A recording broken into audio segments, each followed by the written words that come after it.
Bonjour à toutes et à tous. Merci de nous avoir choisis pour vous informer au sommaire de l'actualité.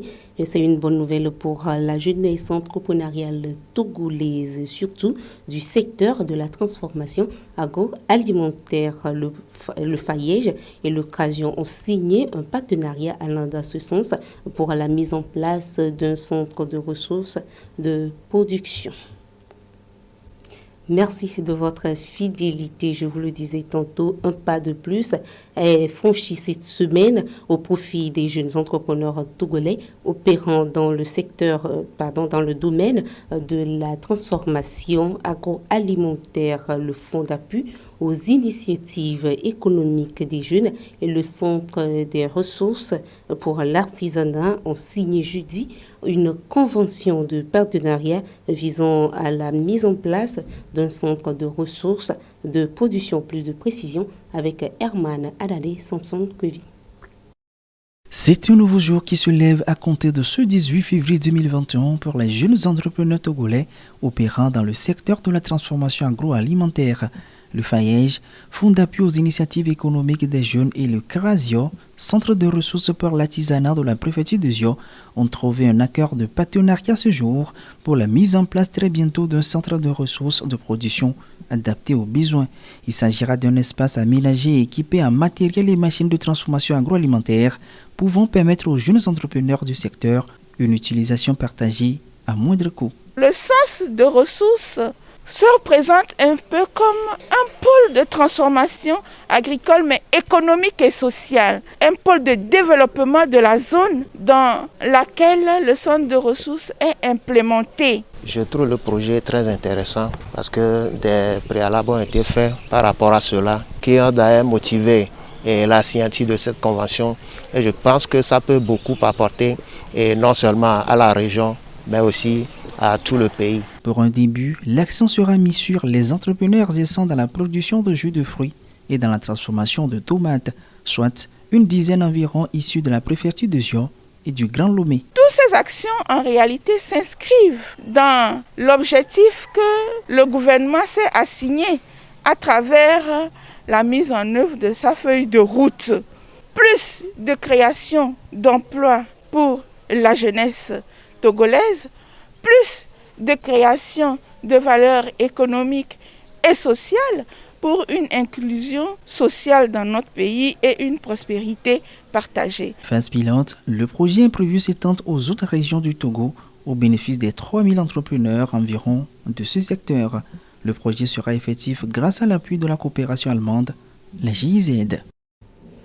Le maire de la commune du Golfe 5 a reçu lundi une visite de courtoisie de la part de l'ambassadeur de France au Togo. À cette rencontre, l'évolution du développement socio-économique de la commune et les actions du gouvernement togolais dont la gestion de la Covid-19 ont été les principaux sujets de discussion. Aussitôt arrivé et déjà au travail, seulement quelques mois après sa prise de fonction, l'ambassadrice de France au Togo, Jocelyne Caballero, marque de son emprunt à travers des actions de terrain. C'est le cas encore ce 15 février où elle a rendu une visite de courtoisie au maire de la commune du Golfe 5 avec qui elle s'est entretenue sur plusieurs sujets parmi lesquels le développement socio-économique des communes, notamment du Golfe 5, la gestion de la Covid-19 au Togo et les questions liées à l'assainissement. Nous avions ensemble évoqué les problèmes de développement de la commune Golfe 5. Elle a beaucoup apprécié les efforts du chef de l'État, qui fait qu'aujourd'hui nous avons des communes qui sont installées. Elle a également apprécié le fait que sur la lutte contre la Covid, aujourd'hui le Togo a fait beaucoup d'efforts. Nous avons ensemble échangé sur tous les points de l'assainissement de la commune, le point de développement socio-économique, surtout envers la jeunesse qui aujourd'hui est en train de chercher de l'emploi.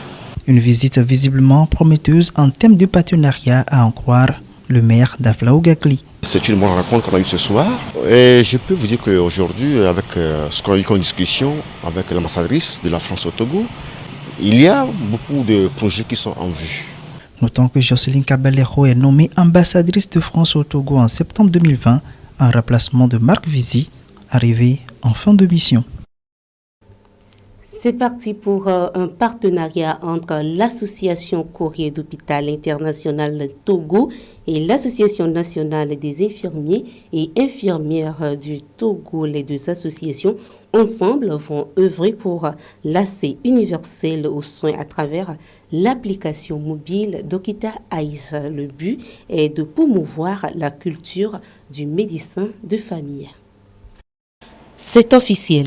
L'association Le Coursier d'Hôpital International Togo et l'Association nationale des infirmiers et infirmières du Togo vont désormais travailler ensemble pour l'accès universel aux soins des populations du Togo. L'accord de principe a été acté ce 16 février à travers un contrat de partenariat signé par les deux associations. Le but est de promouvoir la culture de médecin de famille par le biais de l'application mobile d'Okita Aïs. Les patients pourront utiliser l'application pour demander des rendez-vous à domicile auprès des infirmiers qui viendront donc faire des actes dans un périmètre bien défini, qui est donc de faire la prise des paramètres vitaux et de certains soins infirmiers. Outre les soins médicaux à domicile, ce partenariat permettra également aux patients de prendre des rendez-vous dans les centres de santé auprès des infirmiers inscrits dans le système. L'Association nationale des infirmiers et infirmières du Togo. Nous regroupons bien sûr à la fois les infirmiers diplômés d'État, les infirmières, les accoucheuses et les infirmiers auxiliaires.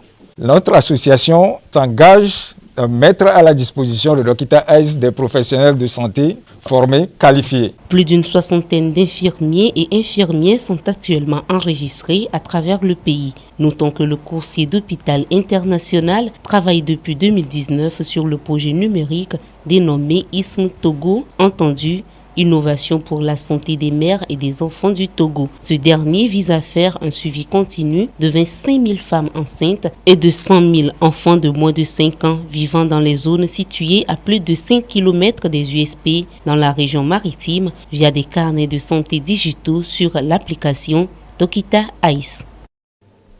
Le groupe Zank Europe a lancé ce vendredi à Lomé la phase pilote du projet Zankpodo. Le dit projet a pour but d'aider les étudiants et apprenants togolais à gagner des revenus à travers leur téléphone portable ou encore leur outil informatique tout en leur offrant des formations sur la vente en ligne.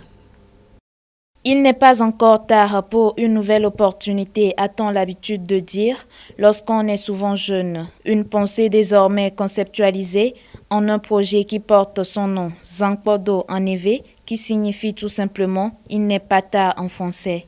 À l'initiative, la filiale Togo de Zank Europe, un organe de vente en ligne regroupant en son sein plusieurs sociétés. Lancé officiellement ce 19 février à Lomé, le projet a pour cible principale les jeunes étudiants et apprenants, y compris même les élèves. L'objectif est d'améliorer l'employabilité de ces jeunes, leur donner des formations dans les techniques de vente et négociation, ainsi que sur les TIC et les e-commerce. Nous avons remarqué tous que nos étudiants, nos jeunes qui sont au Togo, ils ont pratiquement entre 15 et 30 ans. Nous avons constaté également que ce sont eux qui sont les gros utilisateurs des réseaux sociaux. Mais la plupart n'utilisent pas ces réseaux sociaux pour de bons escients. Alors notre projet Zankpodo consiste à les aider à gagner des revenus avec notre plateforme qui est le Zank Market qui est au marché, de leur permettre de gagner des bourses d'études sur ce marché. Au-delà des aides, ce projet pilote est aussi un canal de création d'emplois, donc de réduction du taux de chômage. De manière générale, le projet s'inscrit effectivement dans la vision du gouvernement qui veut utiliser le numérique pour promouvoir le développement du pays. C'est pourquoi le ministère s'est engagé auprès des promoteurs dans le but de leur apporter un appui technique qui va permettre de structurer leur projet et surtout de développer une approche qui soit la plus efficace possible pour intéresser les jeunes cibles. Plus d'une centaine d'étudiants sont visés par le dit projet.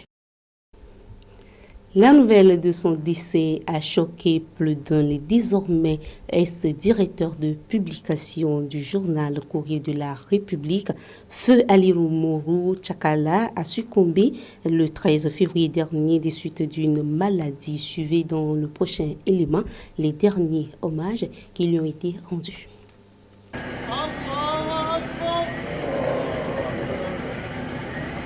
Un dernier hommage rendu ce 14 février à celui qui a sans doute marqué de sa plume la presse togolaise avant de le conduire dans sa dernière demeure. Désormais, Feu Ali Rumoru Tchakala, journaliste, directeur de publication du journal Courrier de la République, a trépassé une journée plus tôt, soit le samedi 13 février 2021, au CHU Sylvanus Olympio de Lomé à la suite d'une opération chirurgicale, selon les informations. C'est donc une fête de la Saint-Valentin d'une autre couleur que les parents, amis et la presse dans son ensemble ont célébré ce dimanche. Que la terre lui soit légère. Et voilà qui met un point final à cette édition. Merci de l'avoir suivi. Au revoir.